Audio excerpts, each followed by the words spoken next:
bahwa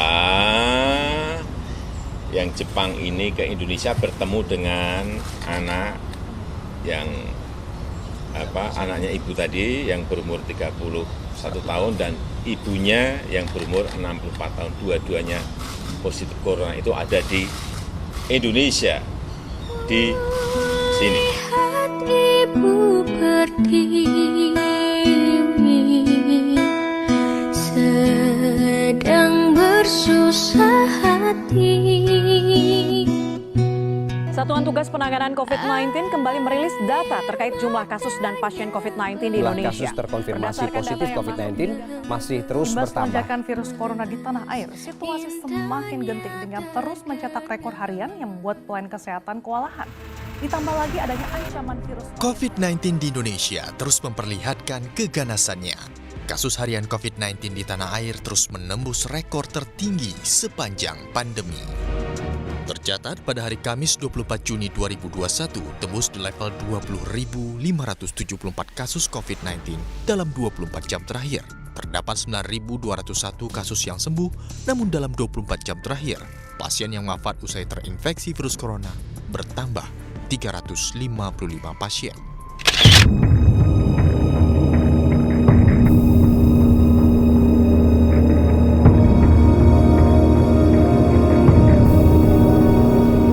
Saya paham sekali, terkhususnya masyarakat Baleriam, secara psikologis sudah capek dalam menghadapi pandemi selama hampir 2 tahun ini.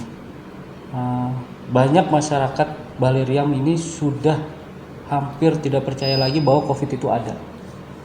Tapi yakinlah bahwa virus COVID-19 ini ada. Dari hasil tracking kami yang kami dapatkan, ada di wilayah kita. Jadi kita harus sama-sama jangan sampai abai untuk bisa melawan pandemi COVID ini di daerah kita. Kita jangan abai dengan protokol kesehatan. Bila kita abai, bukan tidak mungkin di daerah kita ini akan sama dengan daerah-daerah lain yang mengalami tsunami COVID. Jadi saya mohon kepada seluruh masyarakat Baleriam untuk tidak abai dengan protokol kesehatannya, yaitu 3M yang selalu dikampanyekan oleh Puskesmas Baleriam. Himbauan kepada masyarakat Kecamatan Baleriam dalam menghadapi krisis COVID-19 atau Corona. 1. Masyarakat agar tetap tenang, jangan terlalu panik, takut dan cemas yang berlebihan. 2. Pemerintah daerah melalui Kecamatan Baleriam, Polsek Baleriam, Koramil 1014 Baleriam. Untuk Puskes Baleriam sendiri, dalam upaya penanggulangan pencegahan COVID-19, dari pertama kami sudah positif COVID, sebelum pun kami sudah melakukan upaya penanganan dan pencegahan COVID-19. Salah satunya adalah sosialisasi edukasi. Apa saja yang sudah dilakukan? Sosialisasi edukasi ini yang ke-8 desa, kami melalui kegiatan-kegiatan yang dilaksanakan di desa, yaitu ke posyandu ataupun kegiatan-kegiatan lainnya. Nah, di sana diberikan edukasi tentang bagaimana penerapan protokol kesehatan dengan 3M, memakai masker, mencuci tangan pakai sabun, dan menghindari kerumunan. Nah, untuk kampanye sendiri, kampanye protokol kesehatan, itu kami sempat juga fokusnya ke Desa Bangunjaya, karena di sana itu kasus terkonfirmasi positif juga banyak, dan di sana juga keramaian cukup banyak. Jadi untuk kegiatannya dilakukan di Desa Bangunjaya. Banyak sekali masyarakat yang tidak taat akan prokes atau protokol kesehatan. Pada saat ditemukan tidak menggunakan masker, jadi kami langsung melakukan pembagian masker, kampanye dan pembagian masker. Kami juga pusatnya ada di bundaran di simpang SP 12 dan 3 itu lintas sektor. bersama dengan gugus tugas COVID-19 yang ada di Kecamatan Baleriam. Dengan harapan kita sama-sama mencegah supaya tidak terjadinya ledakan kasus COVID-19 dan memutus mata rantai dengan taat protokol kesehatan. Untuk penanganan COVID-19 ini, kita juga dibantu oleh rekan-rekan dari Polres Sukamara, BKO dari Polres Sukamara, kemudian dari BPPD, kemudian juga dari Satpol PP Kabupaten Sukamara. Jadi kegiatan-kegiatan yang kita laksanakan terkait dengan BKO tersebut, yang pertama adalah melaksanakan kegiatan pengecekan terhadap isoman yang di Bukit Singgah ini ada 2 orang. Itu yang kegiatan yang kita laksanakan. Kemudian kegiatan justisi, ya, mengedukasi kepada masyarakat agar selalu memakai masker dengan baik-baiknya, dan maskernya harus di rangkap 2. Yang kedua, yang ketiga, kita juga melaksanakan upaya-upaya kita adalah melaksanakan kegiatan penyemprotan disinfektan ke jalan-jalan maupun ke tempat-tempat ibadah. Itu yang ketiga. Yang keempat adalah kita melaksanakan kegiatan jam malam, ya, menggunakan jam malam jam 20.00 WIB. Masyarakat harus berhenti daripada kegiatan kesehariannya. Kemudian kita juga menutup toko-toko agar jam 20.00 juga tutup.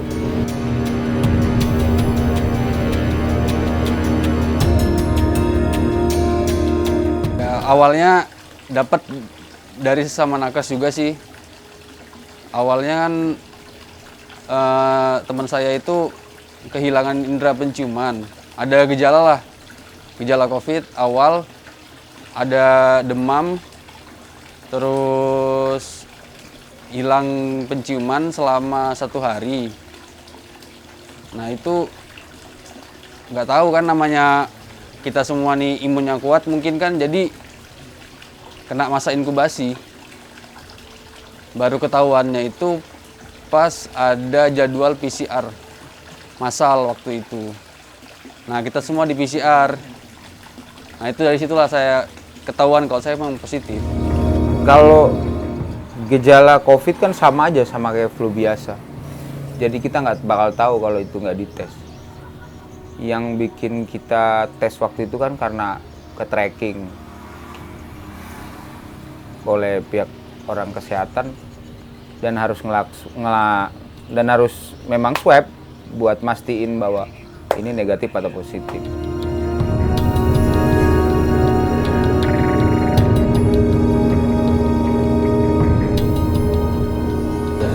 Dari fungsi tim surveillance Puskesmas Baleriam itu kan ada 3, yaitu tracing atau pelacakan kontak, kemudian testing atau pengetesan kontak erat maupun kontak terkonfirmasi positif, dan dilanjutkan dengan treatment jika yang bersangkutan baik yang kontak erat maupun yang terkonfirmasi positif itu ada gejala atau keluhan.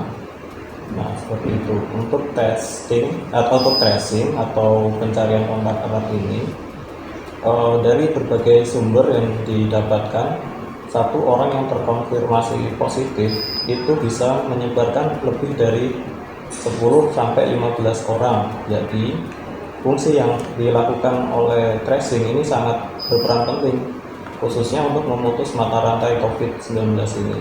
Jadi jika dilakukan tracing atau pelacakan kontak, kami harap dari pihak masyarakat juga bisa membantu kami dari tim medis untuk dapat atau bersedia dilakukan. Karena ini bermanfaat juga untuk masyarakat itu. Jika kontak eratnya ini negatif, maka otomatis terputus di salah satu orang, dan itu akan berperan penting dalam penyebaran COVID-19 tidak meluas kembali. Jadi fungsi dari tracing ini sangat-sangat penting.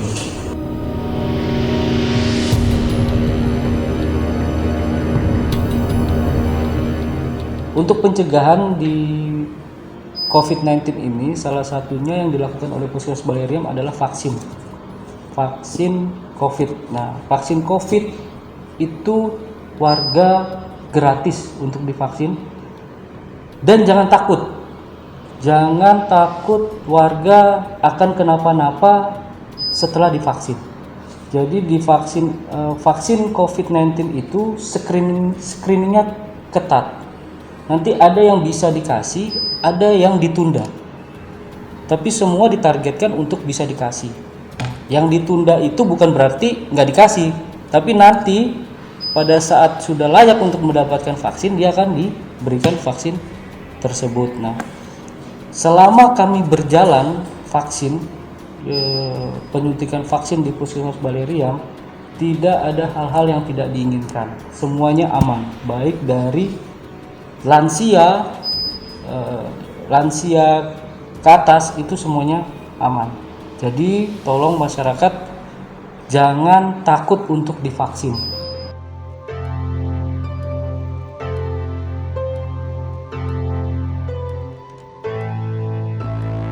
Untuk vaksinasi COVID untuk sejauh ini sudah mulai berjalan dari mulai Februari sampai sekarang. Untuk sasarannya untuk yang tahap pertama itu masih di ranah pelayanan publik, antara lain Nakes, kemudian kepolisian, Damkar, kemudian TNI, ditambah lagi pelayanan publik yang lainnya seperti kantor pos, juga instansi pemerintah. Kalau untuk tahap kedua itu ada lansia, pralansia, dan pendamping lansia. Di saat ini kita sudah memasuki tahap kedua, yaitu lansia, pralansia, dan pendamping lansia, dan tidak mengesampingkan pelayan publik. Jadi kalau misalnya ada pelayan publik yang masih belum kita vaksinasi, bisa ikut di bulan ini. Dan untuk masyarakat umum kita mulai di bulan depan, yaitu di bulan Juli untuk wilayah Kalimantan Tengah. Kalau masalah vaksinasi sendiri memang diperuntukkan untuk semua kalangan, terkecuali memang ada penyakit-penyakit tertentu yang bisa kita dapatkan pada saat screening vaksinasi. Jadi setiap orang bisa datang ke pos vaksinasi, nanti di meja 2 ataupun di meja pertama itu sudah ada screening namanya. Di screening itu nanti ada dipertanyakan apakah pasien sasaran punya penyakit tekanan darah tinggi, kemudian punya penyakit kencing manis, autoimun, asma, jantung, dan penyakit-penyakit penyerta lainnya.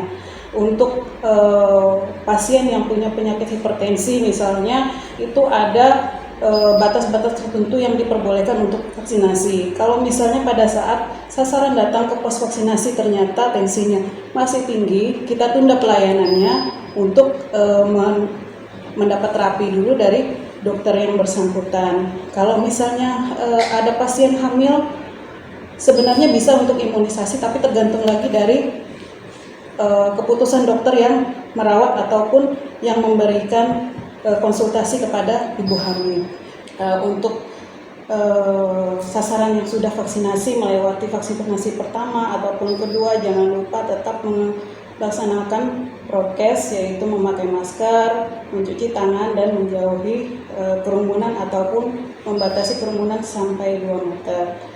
Dan jangan berpikir bahwa dengan vaksinasi ini Anda tidak bisa tertular.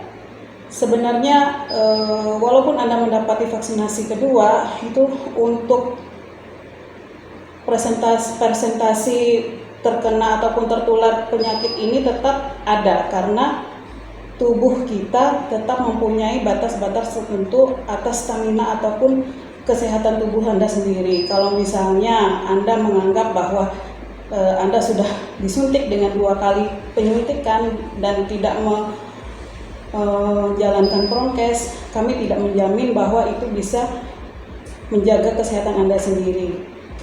Untuk mengingatkan atau menjelaskan ke masyarakat pentingnya vaksinasi bukan cuma tugas kita sebenarnya, tapi lebih kepada tugas semua orang yang berada di Satgas COVID, karena di situ ada tim kesehatan, ada TNI, ada Polri, kecamatan, desa, dan pelayan publik lainnya. Di situ kita bukan cuma kita yang bertugas sebenarnya untuk menjelaskan ke masyarakat bahwa pentingnya untuk vaksinasi masyarakat ataupun lansia. Itu tugas kita bersama.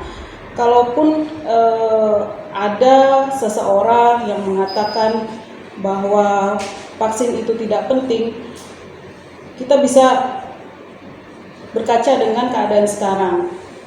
Sekarang pun lonjakan COVID sudah tinggi, seperti ledakan kedua, dan kita harapkan tidak terjadi ledakan yang lebih banyak seperti yang terjadi di negara India. Yang kita harapkan seperti itu. Jadi kita berkaca pada negara itulah paling tidak.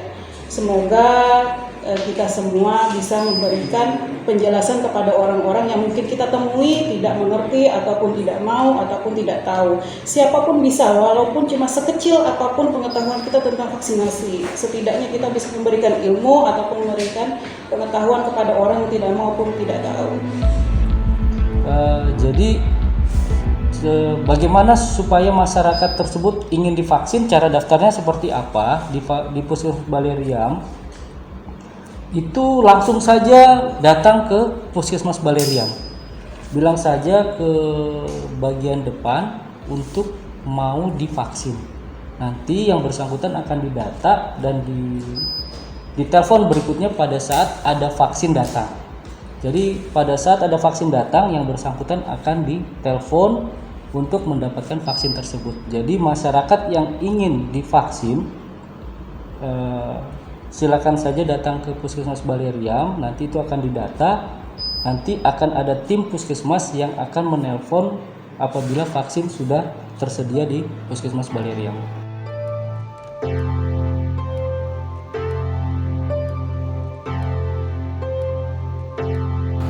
Awalnya yang dirasain ya demam, yang pasti demam 2 hari. Setelah itu batuk dan pilek, tapi cuma 2 hari itu demamnya. Habis itu udah sembuh. Habis itu hilang penciuman, yang jelas hilang penciuman itu 3 atau 4 hari. Kalau untuk saya pribadi sampai sembuh ini alhamdulillah nggak ada gejala sama sekali, nggak ada hilang nggak ada hilang penciuman, nggak ada demam, nggak ada batuk pilek, itu sih. Jadi untuk gejala COVID-19 ini, masyarakat harap was-was apabila yang pertama demam mendadak, yang kedua pusing, yang ketiga diare, dan disertai dengan penciumannya kurang. Penciumannya udah kurang, badannya lemes.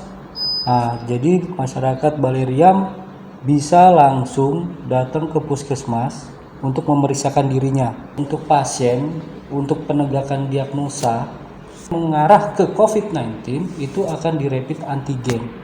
Masyarakat jangan takut apabila di rapid antigen. Nah, di rapid antigen di puskesmas itu gratis, tidak dikenakan biaya.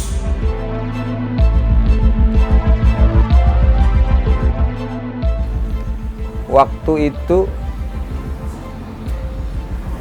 diisolasi di BPG Sukamara, saya, istri, dan adik yang diisolasi di sana kurang lebih 3 minggu lebih lah. Itu beberapa kali swab masih positif sampai akhirnya dinyatakan sembuh setelah negatif. Perasaannya waktu isolasi di Sukamara, tepatnya di BPG, 1-2 hari pertama ya masih senang-senang aja. Namanya libur, nggak ngapa-ngapain. Setelah 3 sampai akhirnya 3 minggu di sana ya, bingung juga mau ngapain. Yang dilihat itu aja. Makanya yang sekarang isolasi mandiri, bersyukurlah. Enak di rumah sendiri.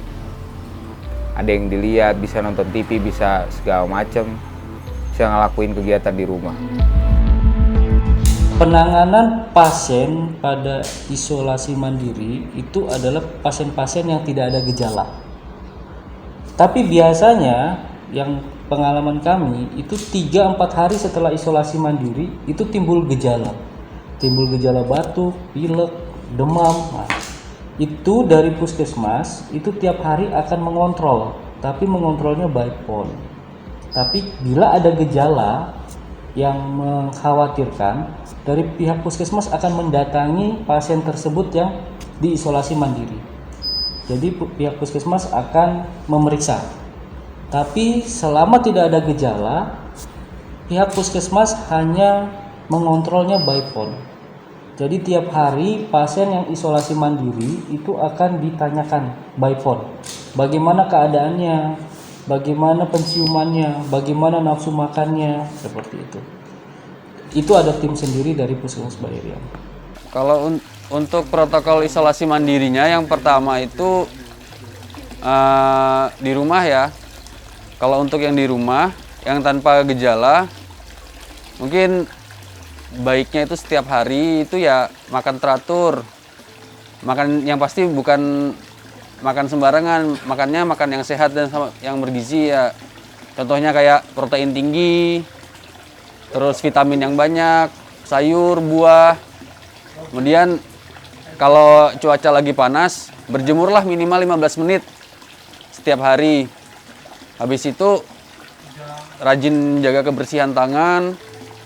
Kemudian kalau ada cairan pembilas hidung dipakai karena itu sangat-sangat membantu, apalagi kalau yang kehilangan indera penciuman atau kayak banyak numpuk seperti cairan ingus di hidung. Nah, itu bagus untuk melancarkan pernafasan. Kemudian minum-minum vitamin kayak vitamin C, vitamin D, zinc. Kemudian banyak-banyak minum air putih. Itu aja, itu untuk yang tanpa gejala. Nah, kalau yang untuk punya gejala, diobatin sesuai dengan gejala yang dia derita. Misalnya kalau kayak demam, ya harus menghubungi pihak kesehatan. Jadi kayak demam, nanti dapat obat demam. Batuk pilek, dapat obat batuk pilek. Hanya untuk meringankan gejalanya. Kalau untuk COVID sendiri tidak ada obatnya, jadi obatnya itu dari kita sendiri. Ya, untuk kita yang masih imunnya kuat itu nggak berbahaya. Yang berbahaya itu sebenarnya tentang kita yang menularkannya. Kalau untuk diri kita sendiri ya nggak berbahaya sih. Kalau seukuran saya, personal saya. Kalau yang berbahaya itu kita positif dan kita keluar dan menularkan ke orang lain. Kalau untuk diri kita sendiri sih, insya Allah sehat kalau masih imunnya kuat. Pesan dari kami sih Pak, harapan kami sih tetap mematuhi protokol kesehatan. Kita tidak ingin seorang itu terkena penyakit ini. Otomatis yang pertama kendala dari berbagai macam, dari pekerjaannya terhambat, dari aktivitas sosialisasi dan ibadah otomatis akan terhambat. Bagi yang merasa pernah kontak erat dengan terkonfirmasi positif, kami harap dengan sukarela atau dengan kesadaran yang tinggi mau mendaftarkan kepada kami atau melaporkan kepada kami. Karena jika terjadi kasus lagi atau terjadi perburukan terhadap kondisi kesehatan, itu yang akan menjadi resiko dari yang individu tersebut. Kita tidak mau masyarakat kita menderita seperti itu. Harapan kami sebagai tenaga kesehatan untuk pandemi COVID-19 ini kami berharap ini dapat teratasi, semuanya segera berakhir, kita bisa beraktivitas seperti biasa, dan juga kami sangat berharap sekali supaya apa yang sudah kami sampaikan, apa yang sudah kami sosialisasi, edukasikan ke masyarakat itu bisa diterapkan di tengah masyarakat, sehingga COVID-19 ini cukup sampai di sini, tidak ada lagi COVID-19 kasus baru, sehingga kita juga bisa lebih produktif, kita bisa bekerja dengan nyaman, kita juga bisa beraktivitas dengan nyaman, sehingga semuanya dapat berjalan dengan baik. Harapan kami seperti itu, masyarakat taat protokol kesehatan sehingga tidak terjadi penyebaran virus COVID-19. Dia harapan kami ya, selaku dari Polsek Baleriam, menghimbau sekali lagi kepada seluruh warga Kecamatan Baleriam terkait dengan ini adalah COVID varian baru ya. Dengan adanya COVID varian baru ini adalah sangat mematikan. Jadi kita himbau bersama-sama untuk tetap melaksanakan 5M tersebut ya, 5M tersebut dengan harga mati, jangan sampai itu 5M tidak dilaksanakan.